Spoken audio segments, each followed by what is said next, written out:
이번엔 다큐 리뷰가 아니라 다른 장르를 건드려 볼 생각인데요. 전에 드라마 레이디 두아랑 실제 사건 같이 소개하는 리뷰했잖아요. 이번에는 영화 되겠습니다. 근데 범죄 다큐 리뷰 채널에서 뭐 아무 영화나 할 순 없잖아. 그나마 여러분이 좋아할 만한 영화를 골라봤는데 요거야. 포스터부터 느낌이 이상하죠? 이게 제목이 나 긴데 익스트리멀리 위키드 쇼킹리 이블 앤드 바일. 아, 영어 존나 어렵네. 이게 직역하면은 극도로 사악하고 충격적으로 악하며 비열하고 추악한 이런 거예요. 원작은 소설인데 이게 누군가의 경험담이야. 일단 제목 보면 좀 내용이 빡셀 것 같잖아요. 제목이 뭐 이러냐 이유가 있는데 이건 나중에 얘기해보고 일단 포스터를 보고 얘기해보자고. 오렌지색 옷 입은 남자가 보이죠. 등 이렇게 어깨. 이게 수감자들이 미국에서 입는 옷이잖아. 맞은편에는 웬 여자가 이 전화를 같이 하고 있지? 실제 이게 교도소 면회실입니다. 이렇게 생겼잖아요. 직접 만나질 못해. 유리창 하나 두고 수화기로 통화하죠. 뭐 몰래 이렇게 전달하고 그럴까봐 그런 거 막는 건가 봐. 그러니까 이게 예상해보자면은 얘네들의 이야기인데 영화가 남자는 범죄자고 여자는 무슨 관계냐는 거예요. 여친일 수도 있고 공범일 수도 있고 둘 다일 수도 있고 아니면은 여자가 원래는 범인인데 남자가 대신 들어간 걸 수도 있어. 아니면은 이 새끼의 피해자가 찾아온 거라면 영화가 진짜 재밌겠지. 그런 생각이 좀 들더라고요. 제목 때문에 이게 뭐 쉽게 생각할 수 있는 내용은 아닌 것 같았는데 이게 우리나라 버전이 있어요, 넷플릭스에. 우리나라 버전은 제목이 나는 악마를 사랑했다. 이렇게 됩니다. 한국식 신파가 약간 섞인 감정적인 제목이 됐고 약간 이거 뭐 멜로 영화인가 싶기도 해. 2019년에 넷플릭스에 나왔고요. 1시간 50분짜리 영화입니다.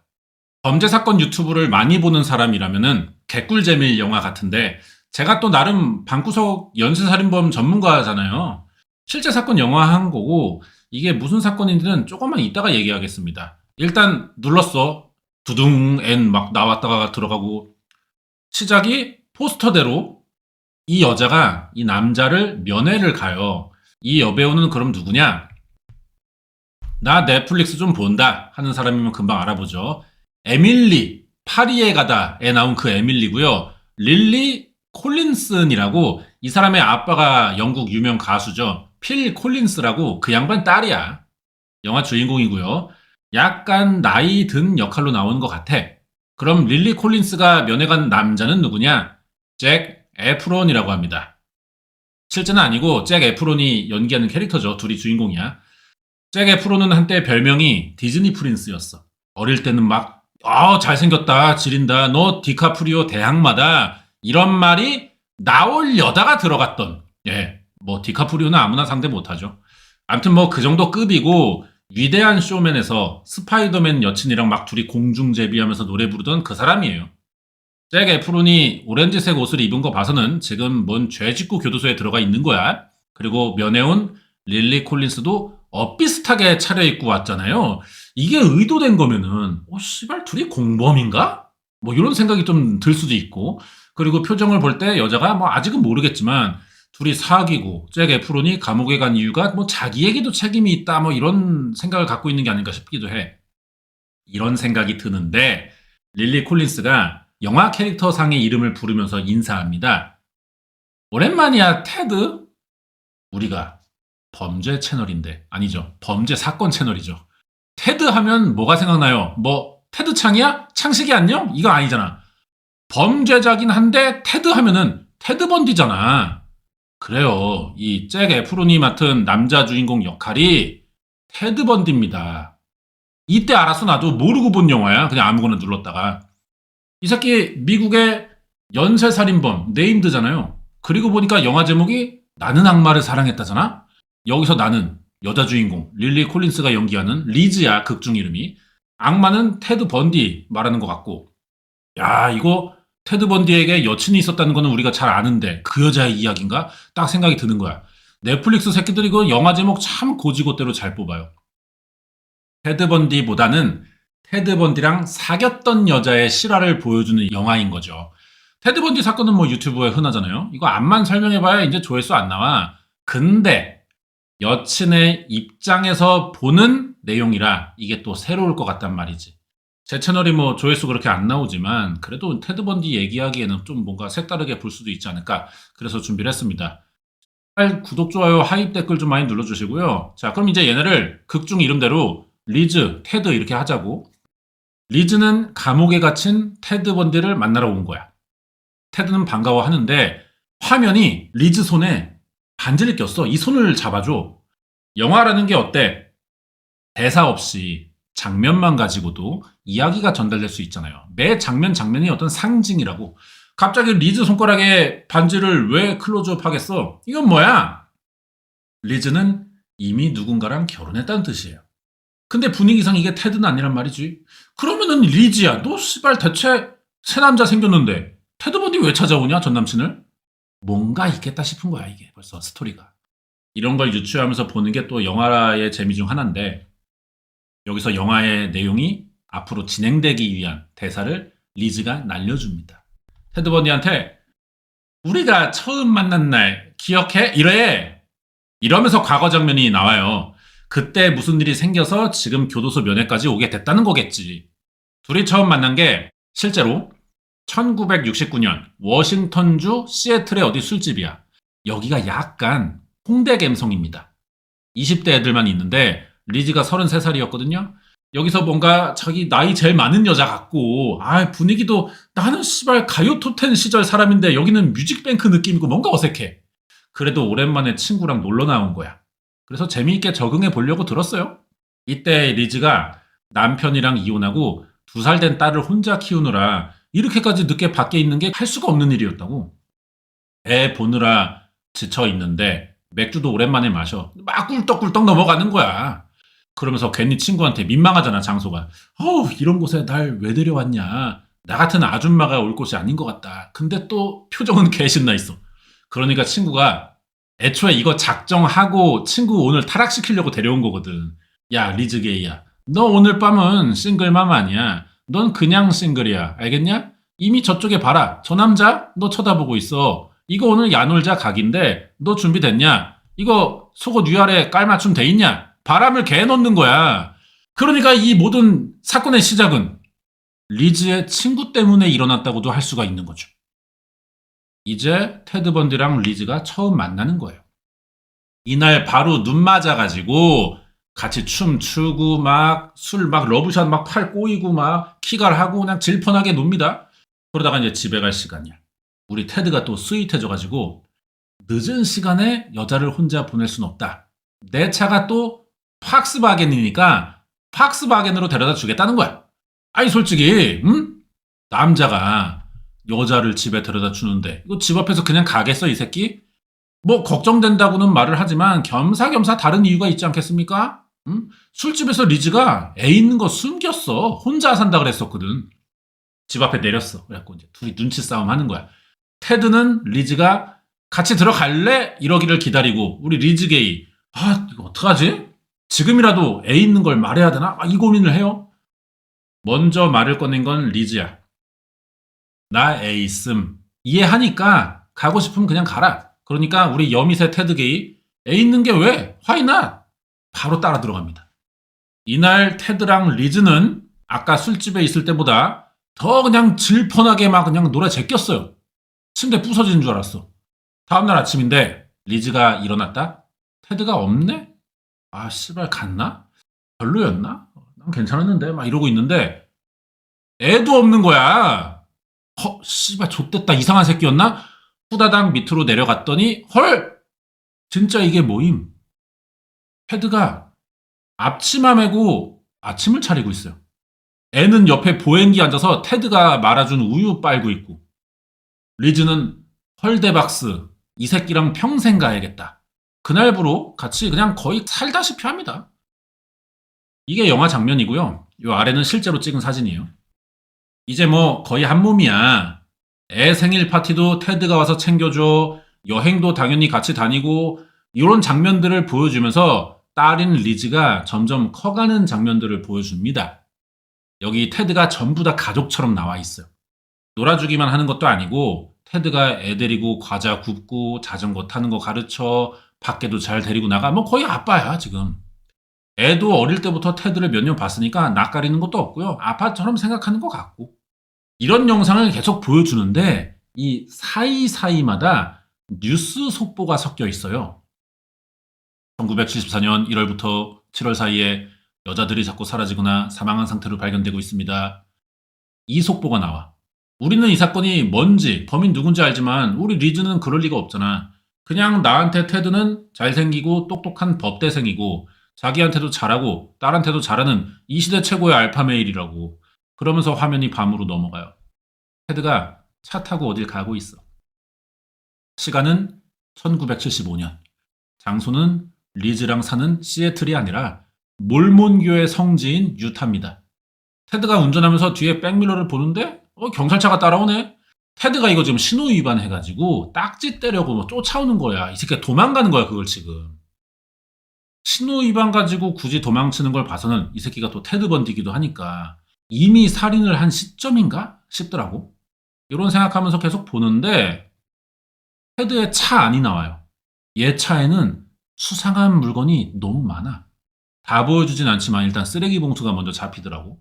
결국 잡혔어 이날치도. 테드는 지가 나 유타의 법대생인데 단순히 이거 길 잃었다 뭐 말 좋나 하면서 결론은 그냥 보내달라는 거야. 한번 봐주고. 근데 경찰이 얼굴 확인하더니 이건 딱지가 아니다. 수갑을 채우고 경찰서에 끌고 갑니다.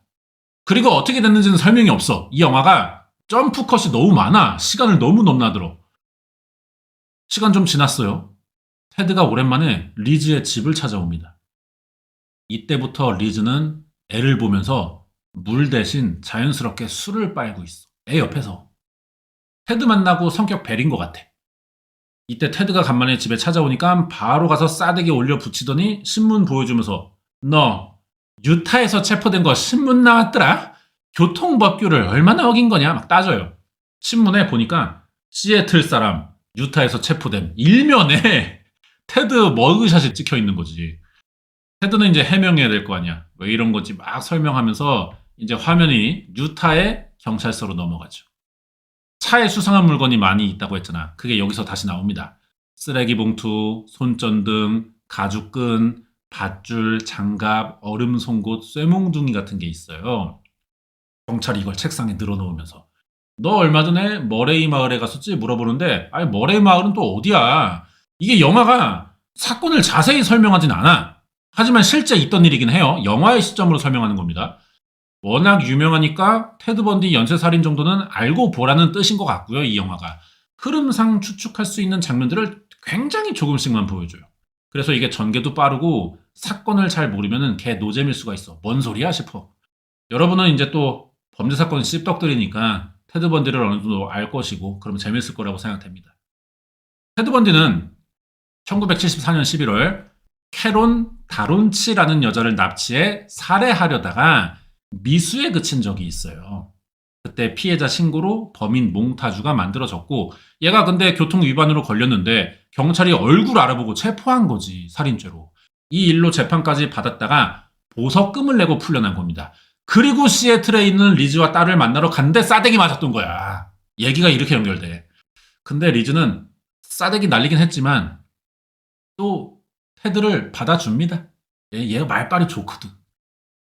리즈가 이제 사정이 또 궁금하니까 아니 그 여자는 널 왜 지목했을까 물어봤어. 그러니까 테드가 경찰이 미리 피해자한테 2번 이상 내 사진을 보여준 적이 있는데 내 얼굴이 익숙해서 지목한 것 같아. 그리고 유타 경찰은 이미 내 이름을 알고 있더라. 아마 누군가가 나를 경찰에 신고해 표적 수사를 하는 것 같은데 그래서 내가 의심을 더 받고 체포됐던 거야. 이런 식으로 넘어가요. 말이 이상하지 않아 이 새끼가 지금? 상식적으로 누가 너 왜 체포됐냐 물어보면은 어떤 일이 있었다 억울하다 뭐 이렇게 했어. 네 사진을 경찰이 왜 갖고 있냐 그 이유가 뭐냐 물어보잖아. 그럴 생각이었겠지 리즈도. 근데 테드가 틈을 안 주고 계속 말빨 조지는 거지. 말할 틈을 안 줘. 막 다 떠들고 나 오늘 그래서 법 공부하러 도서관 갈 거임. 내가 변호사라는 걸 증명해야지 이러면서 법대생인 것도 한번 어필하고. 그러니까 리즈는 막 정신이 없어요. 말들이 막 날아오니까. 그러다가 마지막에 들은 그치 우리 오빠가 그래도 법 공부하는데 설마 뭐 이래 버린다고. 테드가 진짜 도서관에 가긴 해. 하필 근데 주변에 또 다 여자들이야. 영화가 이게 또 씨발 뭐 PC주의를 의식했는지 백인, 황인, 흑인 여대생들이 한 명씩 앉아 있어 도서관에. 다 테드를 힐끔힐끔 봅니다. 이 새끼가 잘생긴 살인범으로 유명하잖아. 그런 이미지를 좀 한번 넣어준 장치 같고요. 근데 누가 경비원에게 신고했어. 얘가 뭐 범죄자다 막 그렇게. 공부 못하고 쫓겨납니다. 그러면서 1976년 2월이 와요. 유타주 법원으로 또 장면이 바뀌는데 테드가 아무것도 모른다는 표정으로 지 변호사한테 물어봐. 왜 이런 일이 일어나고 있는 걸까요? 그러고 있어. 여기서 이제 변호사 대사로 상황 설명이 나오는 거지. 드래곤볼로 치면 피콜로 역할. 워싱턴주에서 실종되거나 살해된 여대생들 사건과 레이크 시마밋이라는 데서 대낮에 실종된 두 여대생 사건 같은 걸 대충 그냥 우리가 유추할 정도로만 얘기해줘요. 그러니까 이 영화는 테드 번디 사건을 좀 알고 제가 예전에 소개한 게 있거든요. 여기 링크해 둘게요. 대충이라도 좀 알고 봐야 이해가 될 것 같습니다. 테드는 자기가 용의자랑 같은 폭스바겐을 타고 몽타주가 닮았다는 소리도 듣긴 하는데 팍스바겐은 미국에서 가장 흔한 차 아니냐. 그것 때문에 내가 범인이라고 지목될 수 있는 이유가 되냐. 뭐 이런 식으로 변호사한테 따지더라고요. 여기에 변호사는 지 의뢰인에게 또 사건을 설명하고 있는 거야. 시애틀 경찰도 이미 너 용의자로 보고 있다. 여기 유타주에서도 워싱턴주에서 일어난 일들이랑 비슷한 사건 벌어지고 있으니까 네가 병신아 그래서 의심받는 거임. 이렇게 얘기를 해줘. 아까 앞에서 테드 번디가 납치하려다가 미수에 그친 사건 피해자 있다고 했잖아요. 이게 유타주에서 일어난 사건이라 유타 법원이 재판할 거 아니야. 리즈가 여기까지 와서 재판을 봤어. 피해자가 정확히 자신있게 테드 번디를 범인으로 지목했고요. 이게 결정적으로 작용하면서 이때 테드 번디가 유죄 인정받고 감옥에 들어갑니다. 그래서 둘이 강제로 헤어진 거지 뭐 못 만나니까. 그래도 아예 연락을 끊은 건 아니에요. 유타 교도소에 갇힌 테드는 꾸준히 리즈한테 전화하면서 관계를 계속 이어가려고 했어. 전화만 하면 지는 결백하대.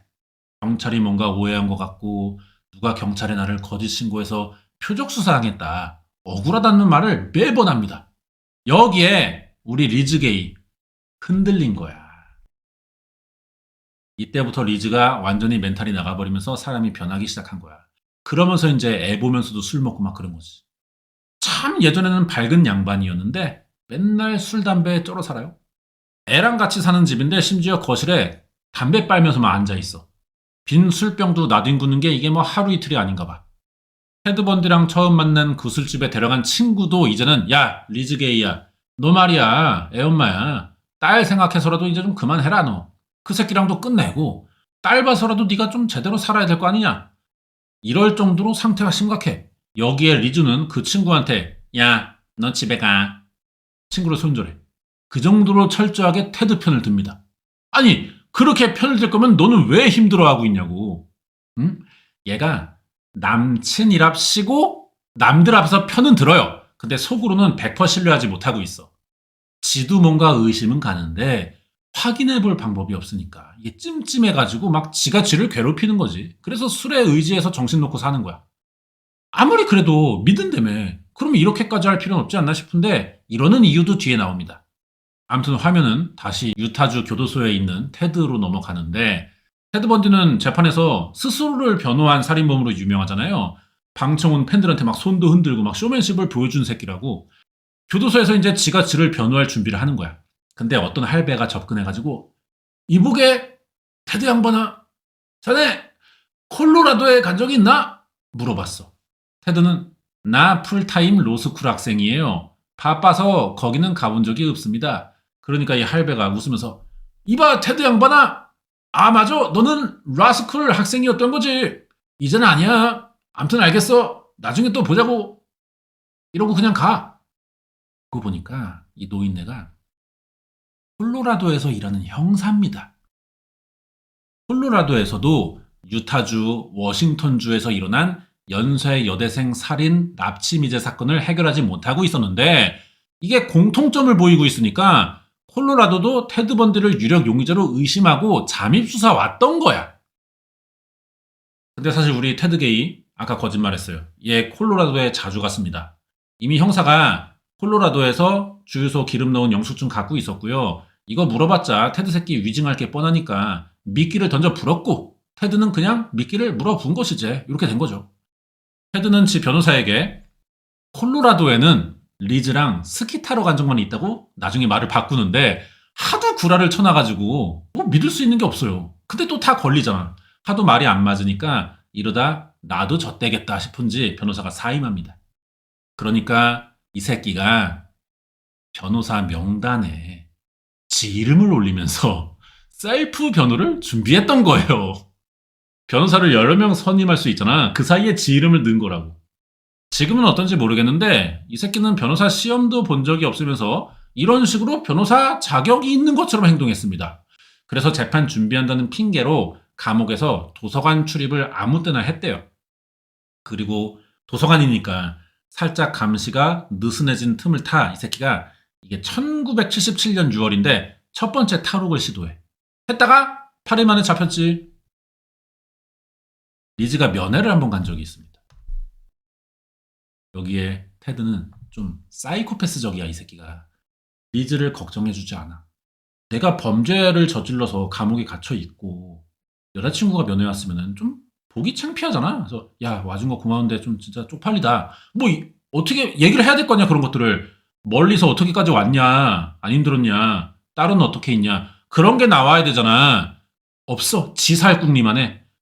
자기가 재판에서 이기면은 같이 캐나다로 가재 그러고 있어요. 이 말에 리즈는 이 새끼 안 되겠다. 그래서 헤어지기로 했지. 그리고 다른 남자를 만나가지고 반지를 낀 겁니다. 요 사람은 극 중에 누구냐? 우리가 아는 사람일 건데 할리 조엘 오스먼트라고. 이게 좀 오래된 영화긴 한데 식스센스 봤나요? 브루스 윌리스 나왔던? 거기 나온 그 꼬맹이야. 이렇게 됐어. 이 양반이 리즈의 새 남친인 거지. 리즈는 워낙 희한한 새끼에게 뒤어서 그런지 이 남자는 너무 평범해가지고 좋았대요. 그러면서 술, 담배 다 끊고 있었는데 TV만 켜면 그냥 테드 번디 뉴스만 나와. 그러니까 생각을 안 할래도 안 할 수가 없는 거야. 아까 첫 탈옥이었다고 했잖아. 이 새끼가 탈옥 시도를 또 하거든요. 테드 번디가. 6개월 만에. 교도소 천장이 약하다는 사실을 어떻게 알고 몸무게를 11kg나 뺀 거야. 그래서 몰래 들여온 쇠톱으로 구멍 내가지고 교도소를 뚫었어. 그래서 빠져나간 거지. 그리고 2달간 도피 생활하는데 이 도망친 곳이 플로리다예요. 이때도 조용히 도망만 다닌 건 아니야. 여대생 기숙사 들어가서 나무 몽둥이 스타킹으로 2명 죽이고 1명 성폭행하고 같은 기숙사에 여대생 3명 더 폭행하고 근처에 다른 집 사는 여성도 죽기 직전까지 팹니다. 왜 이러는지 모르겠지만 테드 번디 따위의 생각을 우리는 뭐 이해할 수 없겠죠. 사실이 이렇고 이 내용들은 리즈의 시각인 영화니까 이게 자세히 나오진 않아. 리즈가 틀면 나오는 TV에서 속보로만 짧게 지나가요. 이런 내용을 알고 싶으면은 어떡한다? 어떡한다? 신지우의 미스터리 범죄 사건 테드 번디 편을 보라 이 말이에요. 내가 이거 준비하면서 그 영상도 봤는데 8년 전이더라고요. 예. 매우 초보일 때 시절이라 좀 쪽팔리네요. 예. 추천은 안 드리고 보고 싶으시면은 알아서들 찾아보세요. 자 그러면은 두 번째 탈옥의 체포는 어떻게 된 거냐? 처음엔 신호 위반이었잖아요. 원래는 차량 절도입니다. 이 새끼가 탈옥했으니까 도망칠 수단이 필요하잖아. 플로리다에서 테드 번디가 음악 틀어놓고 막 신나게 운전을 해. 이걸 경찰이 잡았어요. 절도된 차를 알아봤던 거지. 근데 테드 번디 같은 새끼가 뭐 면허증이 있겠어? 나처럼 무맨이야. 바로 경찰 패고 런치는데 잡힌 거죠. 이것도 처음엔 플로리다 경찰이 3개의 주에서 연쇄살인 혐의를 받는 탈주범이라는 걸 모르고 잡았어요. 그래서 차량 절도, 경찰 폭행으로 구금만 시킨 건데 그럼 뭐 그렇게 막 대형 사건은 아니잖아. 그럼 이 사실이 어떻게 드러난 거냐? 테드 번디라는 게. 리즈랑 사귀던 시절의 사건이 중점이라 이게 영화에서도 나옵니다. 테드 번디는 붙잡히자마자 지 여친은 리즈에게 전화부터 걸었어요. 리즈는 헤어지자고 했는데. 이 새끼가 누구랑 전화하는 건지 경찰이 여친을 조회해봤거든? 그리고 테드 번디구나. 이렇게 알아냈던 거지. 이건 이따가 다시 얘기해보고요. 경찰은 이 새끼 그 유명한 테드? 오케이. 생각지도 못한 사건을 해결했어. 하지만 테드는 또 타당한 설명 없이 결백함만 주장해요. 씨발 존나 결백무새야 이 새끼. 테드 번디가 이제 어떤 사람이냐면은 지가 괜찮은 얼굴에 말빨도 지린다는 걸 알아요. 그래서 지가 어떻게 행동하고 말하면 사람들의 관심을 받을 수 있는지 잘 이해하고 있어. 어그로 장인인데 뉴스에 테드 번디 공소장이 공개된 적이 있어요, 실제로. 거기에 우리 꼴받은 테드 게이가 대응하는 거야. 자기도 인터뷰 들어왔을 때 굉장히 여유로운 태도로 말합니다. 날 잡겠다고 하는데 난 결백해. 넌 내 입에 재갈 물리고 넌 자유롭게 언론에 떠들어? 아주 이것은 일방적이야. 이러면서 손 흔들고 막 생쇼를 해요. 검사가 여기에 당황한 거야. 검사면 그래도 한 나라의 법을 다루는 사람이라 나라마다 그냥 최고 인정받고 대접만 받는 사람인데 이런 경험 처음이지. 하찮은 범죄자 새끼 따위가. 나에게 이러는 남자 처음이야. 이 생각에 말려가지고 제대로 공소장도 못 읽고 언론 인터뷰도 하다 말고 중단됩니다. 그날.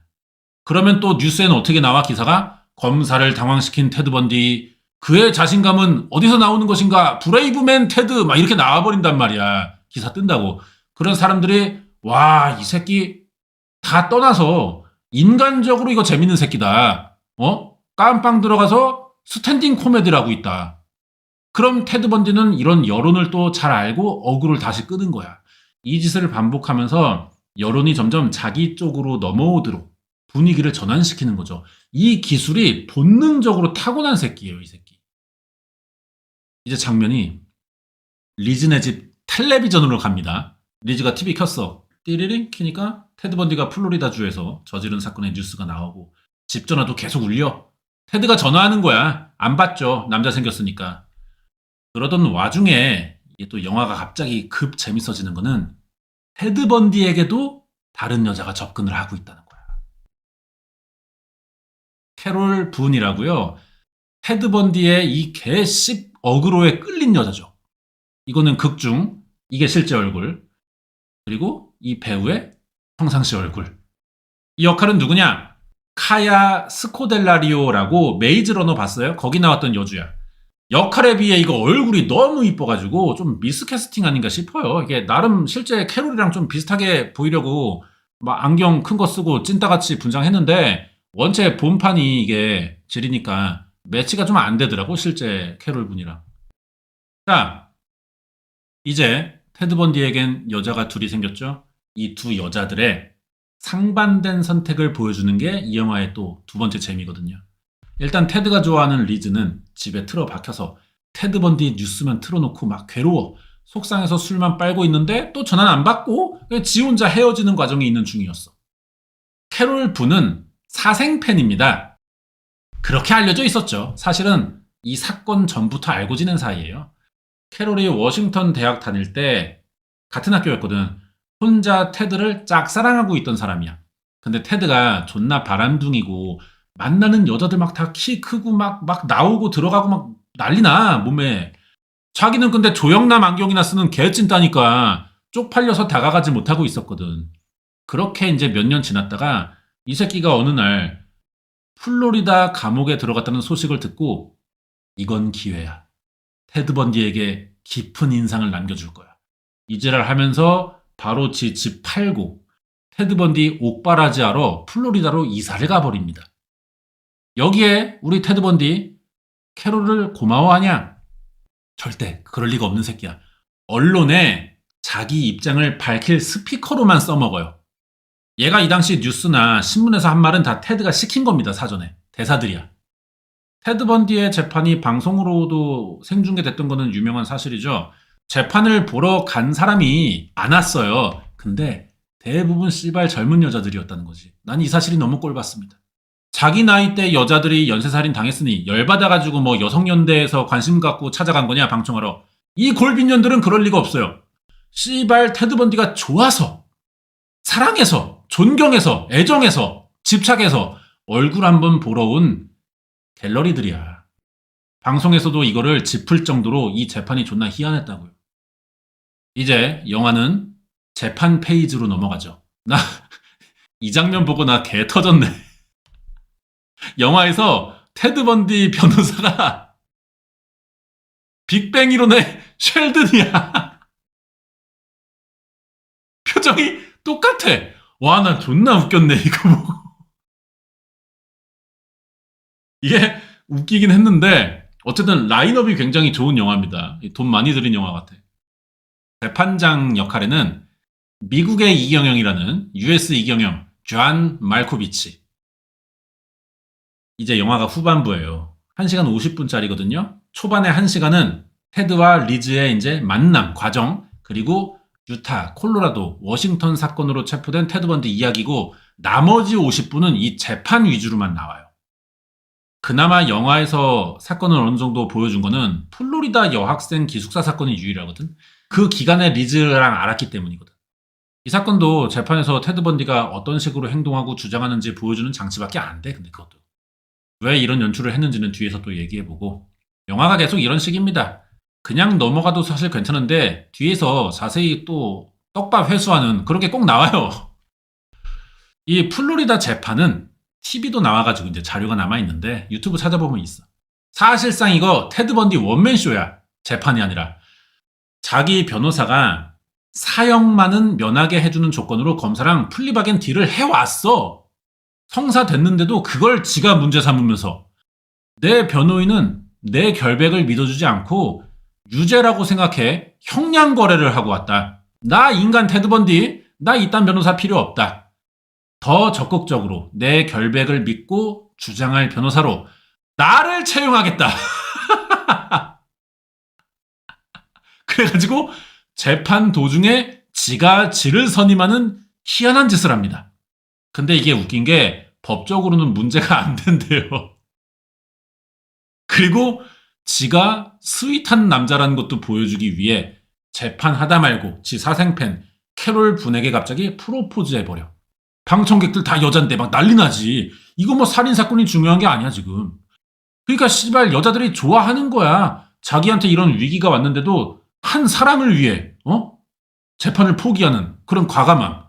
이런 걸 여자들이 이제 테드 번디에게 맛을 봤다는 거죠. 솔직히 이런 건 좀 배워야 됩니다. 하지만 테드 번디는 이게 진짜 캐롤이 좋아서 하는 짓은 당연히 아니죠. 영화에서도 그런 느낌으로 보여주고요. 철저히 자기에게 상황이 유리해지도록 이용하는 전략적 계산. 그냥 이 여자는 자기에게 카드야 카드. 어민숙이 밖에 나오려고 치료받으러 병원 다니고 하려고 지 눈깔 찌를 수 있는 것처럼 테드 번디도 그럴 만한 새끼라는 거죠. 이게 사이코패스의 무서움이에요. 얘네들은 원하는 게 있으면 그게 무슨 방법이든 아무렇지 않게 합니다. 이 새끼가 캐롤과 재판 도중에 약혼하고 나중엔 임신도 시키지만 실제로 진짜 좋아하는 건 리즈예요. 이러면서도 계속 리즈에게 연락을 시도했어. 재판에서 카메라 다 찍는데 TV에 생중계 나가고 분명히 리즈도 이거 봐. 근데도 캐롤한테 프로포즈 해놓고 재판 끝나니까 바로 전화하는 거야. 한 번은 하도 전화가 오니까 새 남친이 대신 전화를 받았어요. 그러니까 테드 번디가 리즈한테 내가 사랑한다고 전해주래. 보통 사람이면은 싸울 거 아니야. 야, 너 리즈 진짜 좋아하냐? 그러거나 아니면 뭐 당황해서 끊거나 상황을 모면하는 쪽으로 아이 친구인데 바쁘면 뭐 다음에 전화할게요. 전화 왔다고만 알려줘요. 그러고 말 것 같은데 이 새끼는 지 의도만이 중요해. 남들이 뭘 생각하든. 당연히 새 남친은 이 말을 전달하지 않았어. 리즈가 잠만 자면은 집 전화선 다 뽑아 넣습니다. 리즈도 여기서 웃긴 거는 새 남친이 생겼잖아. 지가 좋아서 사귄 거 아니야. 뭐 강제로 사귀었어? 근데도 여전히 테드 번디에 대한 마음이 남아있다는 거지. 계속 재판 찾아보고 신문 기사 모으고 이걸 놓지를 못해.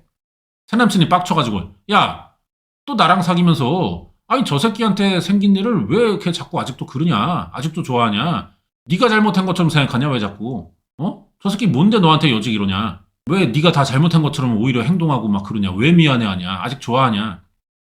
그러니까 리즈가 처음 경찰에 테드 번디 신고한 사람이 자기래요. 얘가 1974년 레이크 사마밋이 아까 잠깐 나왔죠.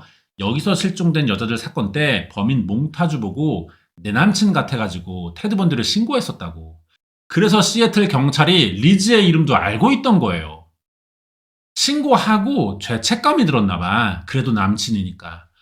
혹시나 그리고 신고했다가 테드 번디 결백하면은 되돌릴 수 없는 상황이 와버릴 것이고 나한테도 잘하고 내 딸한테도 아빠같이 잘해주고 자기도 결백한대잖아. 근데 남친 신고했다가 워싱턴, 유타, 콜로라도 경찰에게 표적 수사 진짜 당해버린 거면, 특히 플로리다 사건은 처음에 범인이 다른 사람일 것 같다는 말도 나왔었거든. 근데 이게 다 나 때문이면 어떡하나 싶은 거야. 그래서 좋아하는 것도 있지만 미안해가지고 혹시나 하는 마음에 자꾸 테드 번디 생각을 하고 있던 거죠. 근데 리즈의 생각이 다 맞습니다. 이제 재판 막바지예요. 피해자 중 하나가 범인에게 물렸대. 이 새끼 깨물었거든. 그 치아 자국을 이 새끼 주둥발이랑 대조해보면 되잖아. 일치합니다. 그래서 플로리다 사건이 1급 살인 혐의 2건, 살인 미수 3건의 혐의가 다 인정되면서 사형이 나온 거예요. 리즈가 이것도 TV로 다 봤지. 선고 나오는 순간 그래 씨발 내가 맞았다 싶은 마음에 막 자기는 눈물이 났대. 그리고 이제 술병들을 치우면서 연출적으로 테드 번디를 완전히 정리하는 것처럼 보여주죠. 이때 이제 판사 말을 들어보면은 테드 번디한테 그래요. 니마가 유죄를 받은 이 1급 살인들은 그 방식이 잔인하고 흉폭하며 극도로 사악하고 충격적이고 존나 악하며 비열하고 추악합니다. 이렇게 말을 했어요. 이거 제목이 뭐야? 익스트림리 위커드 쇼킹리 이블 앤 바일이잖아. 판시에서 나온 말을 제목으로 쓴 거예요, 이 영화가. 그래가지고 제가 처음에 얘기 안 한 거야. 이거 보다 보면 하나씩 퍼즐이 맞는 영화야. 테드 번디는 이 재판에서 전기의자형을 받습니다. 내용은 여기까지고 사형 얘기도 이거 좀 하면 긴데 일단 1979년에 사형 받았고요. 변호인단이 이 새끼 나쁜 놈 맞는데 이거 재판 과정이 공정함이 좀 떨어진다. 그리고 이 새끼 지금 상태 봐라. 심신미약도 있고 절차적 문제가 있다. 막 갖은 수를 써가지고 3년을 연기시켜. 그러다가 형 집행 연기가 더 안 될 것 같으니까 갑자기 얘가 범행 추가 자백을 합니다. 한 30건을 자백했다는데 여기 뭐 구라도 있고 뭐 말한 게 사실인지 정확히 밝혀내지도 못했어. 그래서 수사하다가 뭐 안 나오고 말고 또 얘기 들어보고 막 참다 그냥 10년 만에 전기의자에 앉혀버린 거죠. 그렇게 끝나죠, 이 새끼가. 사형받을 때 테드 번디가 이 판결은 내가 받을 게 아니라 진짜 이런 일을 벌인 사람에게 선고된 것이라 난 인정하지 않아요. 이래 지가. 자기는 끝까지 결백한다고 막 읍소를 하는데 이 새끼가 몇 년을 이러니까 막 쇼맨십도 있고 말을 잘하잖아. 나중에는 믿어주는 사람도 나타났어. 테드 번디 석방 분위기도 막 일어나고 지랄 났는데 영화에서도 이게 배우가 연기 개 잘합니다.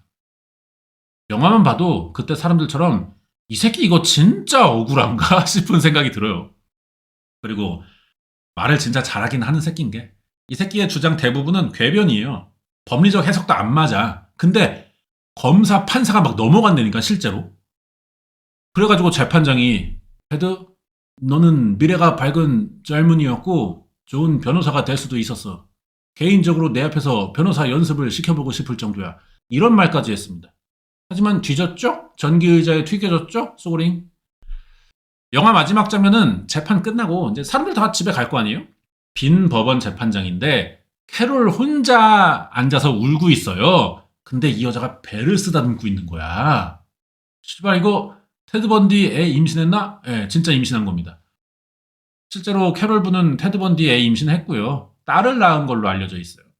영화에선 안 나오지만 배를 이렇게 만지는 걸로 임신했나 보다 싶게 연출하는 정도고 이제 법원 불이 하나씩 퉁퉁 꺼지면서 사건도 끝났다는 걸 보여주는 거죠. 그리고 10년이 지나 1989년 테드 번디가 사형되는 해예요. 리즈는 이제 뭐 딸 잘 키우고 애도 많이 컸고 평범한 직장인 됐어요. 갑자기 테드 번디가 편지를 보내는 이 편지를 받고 예전에 콜로라도 사건 담당 형사에게 받은 어떤 사진이 하나 있거든. 그걸 꺼내보는 거야. 그리고 테드 번디를 만나러 가요. 이게 영화의 처음 장면이다 이거야. 재밌어 안 재밌어? 이걸 수미상관이라고 하죠. 처음과 끝을 일치시켜서 완성도를 높이는 구성. 10년 만에 만나는 거였는데 처음에는 죽고 못 사는 사이였다가 이제는 연쇄살인범의 유부녀로 이제 만나는 거죠. 이때 리즈가 처음으로 내가 너를 경찰에 신고한 사람이야 이렇게 밝혔어. 10년 만에. 그러면서 널 끝까지 믿지 않았다면 적어도 피해자 몇 명은 살릴 수 있었을 텐데 믿어주는 사이에 피해자가 늘어나 내가 죄책감이 들어. 리즈의 그 감정들이 그것 때문이었던 거지. 이제 씨발 좀 연락 그만하고 나 좀 놔줘라 뭐 이런 얘기도 하면서 서류에 사진을 하나 꺼내서 보여줍니다. 이게 이제 아까 콜로라도 형사에게 받은 그 사진이에요. 피해자 사진이야. 피해자가 이 새끼가 죽인 여자지. 머리가 없어 잘려가지고. 그리고 위도시 벗겨진 여자 시신입니다. 이거 보여주면서 처음으로 매번 끌려만 다녔는데 처음으로 리즈가 테드 번디를 한번 압박해봐요. 여기서. 뭘로 이렇게까지 했냐 사람을 물어보는데 테드 번디가 어떤지 알아? 사진을 이렇게 촉 보더니 동물이 그런 것 같대. 이게 무슨 상황이냐면은 이 새끼의 성격이야 이게. 진짜 사이코패스인 게 보통 상황에서는 이런 게 무슨 뜻이겠어요. 이 사진 주면서 이거 네가 한 일인 거 알고 보여주는 거야. 어떻게 한 건지를 말해봐. 그렇게 이해하잖아. 그러면은 보통 우리라면 이 사진 딱 받았을 때 인정한다. 내가 아니다. 거짓말하는 뭐 이런 식이 정상인데 이 새끼는 어떤 식의 대답을 한 거냐면 방금 잘 몰라서 궁금한 사건에 자문을 해주는 것처럼 대답한 거라고. 왜 사이코패스가 공감 능력이 없는 건지 알겠죠. 근데 이제 리즈에겐 일단 개뻘소리 안 통해. 지도 그걸 아는지 습기 찬 유리벽에 쇠톱이라고 종이에 적어서 보여줍니다. 지가 범행 도구랑 숨긴 위치를 밝힌 것 같아. 근데 이 새끼 타로 칼 때도 한번 쇠톱을 썼잖아요. 그 쇠톱인 건지는 모르겠어.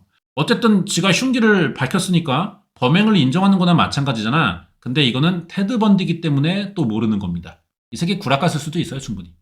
영화 분위기상은 사실을 말한 것처럼 연출되어 있는데 이 말을 또 리즈가 믿어요. 그래서 이제 사건의 진실을 다 알았다. 그래서 밖으로 뛰쳐나가 또 울어.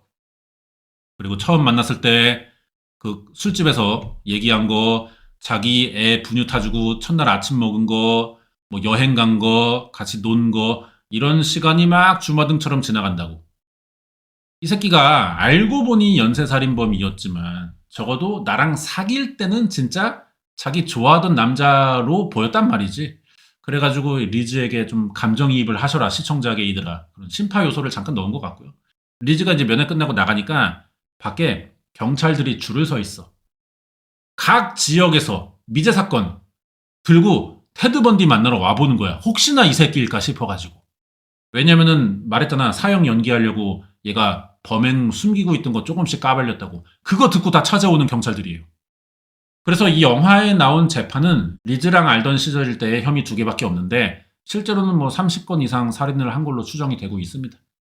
테드 번디가 자백한 것만 30건이 넘고요. 뭐 실제로는 50건 정도 될 수도 있다. 뭐 더 많다 생각하는데 더 나오는 건 없더라고. 그리고 뭐 테드 번디의 말이기 때문에 30건이 안 될 수도 있는 건데 그러니까 사람 좀 짜증나게 하는 스타일이야. 뭘 말해도 그럴듯한데 이 새끼의 유형상 믿을 수 없다는 걸 우리가 머리로 알아. 근데 자꾸만 확인해보고 싶어. 그렇게 만들어. 그리고 리즈가 새 남편과 딸도 데리고 연애를 왔는데 자기만 들어가고 뭐 남친이랑 딸은 밖에 있었겠죠. 같이 이제 교도소 나가는 걸로 끝이 나요. 영화가. 그리고 뒤에 쿠키가 또 있어. 너무 어벤져스인 줄. 실제 이 테드 번디의 인터뷰 그리고 재판 장면들 그리고 테드 번디 사형 이후의 실제 영상들인데 얘가 1989년 1월 24일에 전기의자로 튀겨졌단 말이야. 이때 사람들이 요 사진 바베큐 해먹으면서 막 환호성을 질렀다는 얘기가 있어요. 이것도 맨 뒤에 나옵니다. 그리고 악마는 긴 이빨과 침 흘리는 턱을 드러내며 어둠 속에서 나오지 않습니다. 이런 악의 평범성 이론이라는 걸 자막으로 띄워. 악당은 의외로 평범하다는 거지. 그러니까 겉으로만 보고 친절하다고 막 다 그렇게 판단하지 말라. 뭐 이런 말 같은데 악의 평범성이라는 이론이 있어요. 이런 얘기하면서 이제 끝납니다.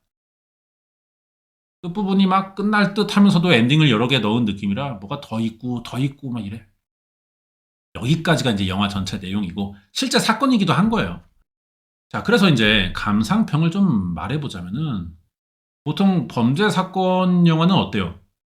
범인과 이 새끼를 잡으려는 형사가 주인공이야. 그래서 선과 악을 분명히 갈라놓죠. 형사는 착해. 범인을 잡아야 되고 범인은 나빠. 그래서 완전 범죄로 도망가야 된다고. 그 사이에 범인의 심리, 범행 재현, 수사 과정, 피해자 중심의 서사 뭐 이런 것들이 나오는데 그게 범죄 영화의 기본 공식이란 말이야. 근데 이 영화는 시점이 다르죠. 테드 번디라는 연쇄살인범이 아니고 그 옆에 있던 여친 엘리자베스 클로퍼라고 합니다. 이 사람이 쓴 책이 원작이에요, 영화에. 근데 이 사람이 자기 이름 대신 리즈라고 주인공 이름을 바꿔서 썼던 책이고 영화는 그대로 만든 거고. 엘리자베스 클로퍼의 관점에서 이런 새끼가 얼마나 평범하게 보이는지를 보여주는 영화라고 보면 될 것 같아. 그래서 영화의 쇠톱 얘기 빼고는 한 번도 테드 번디의 범행 순간을 보여주지 않아요. 왜? 리즈는 본 적이 없으니까. 뉴스나 경찰에게만 들으니까. 의도적으로 리즈 입장에서 보게 만들고, 그럼 진짜 리즈처럼 우리도 이 새끼 이거 실제로는 이거 범인 아니야? 이런 생각이 좀 들게 될 수도 있고. 의도는 알겠는데 그래도 이게 범죄 영화잖아.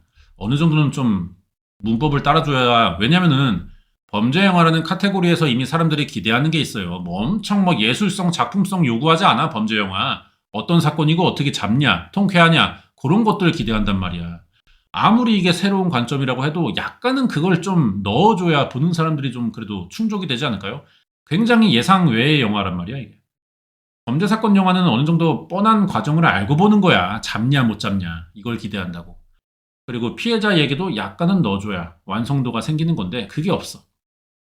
지나가는 컷이라도, 예를 들어서 피해자 가족이 법원에서 우는 장면인데 테드 번디 뒤에 지나가는 장면을 살짝 넣고 대사 한 줄, 그 사건 가족인가? 뭐 이런 식으로 넣을 수 있잖아.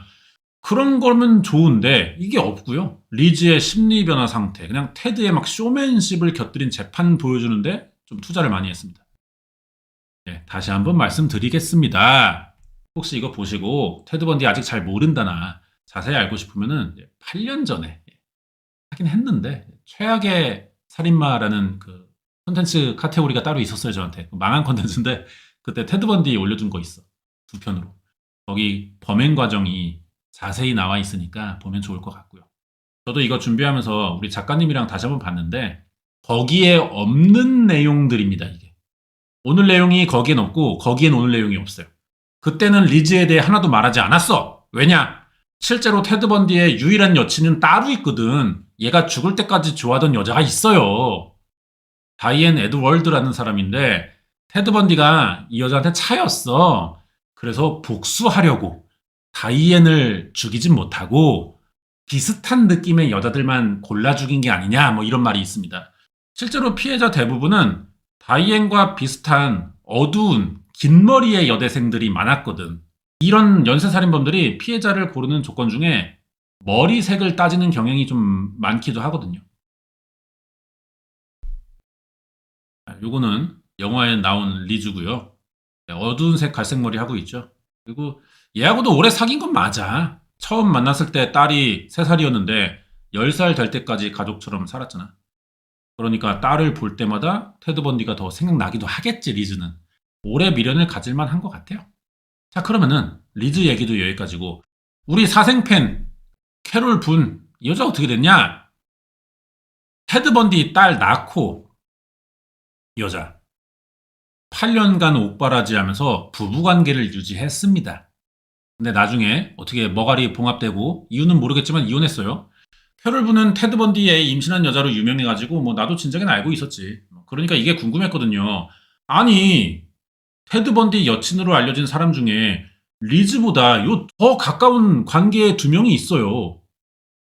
다이앤이나 애까지 낳은 캐롤이가 있는데 왜 어중간한 리즈의 관점인가 싶더라고, 이게 영화가. 근데 이것도 알고 보면은 리즈가 테드 번디 사건의 시작과 끝에 관여된 사람이기 때문이라는 거지. 처음 시애틀에서 경찰에 신고했고, 이 새끼가 플로리다 경찰에 차량 도난으로 잡혔을 때 리즈한테 전화 안 했으면은 거기 경찰은 얘가 테드 번디인 건 몰랐으니까. 알았다면 그랬겠나. 차량 도난만 처벌하고 풀어줬을 수도 있잖아.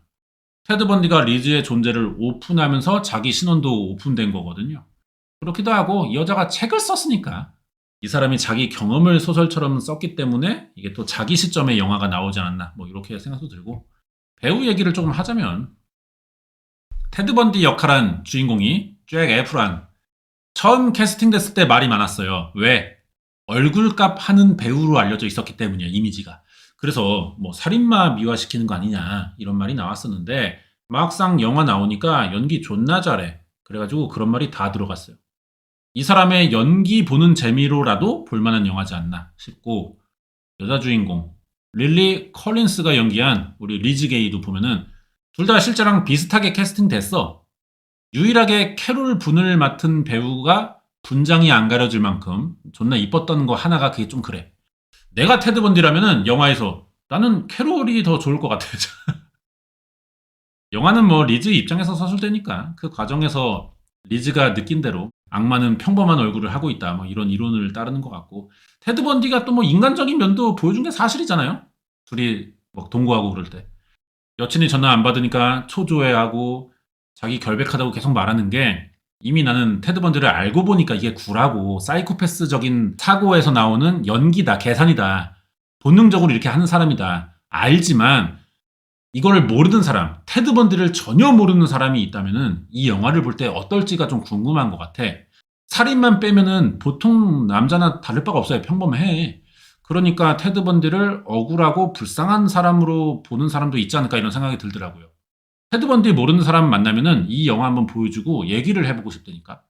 알고 보면 근데 존나 코미디가 따로 없는 거지. 그러니까 악의 평범성을 극단적으로 보여준 영화 이런 게 아닌가 싶고 마지막에 테드가 범행 도구 밝히는 장면은 실제는 아닙니다. 그게 영화에서 지어낸 말 같아요.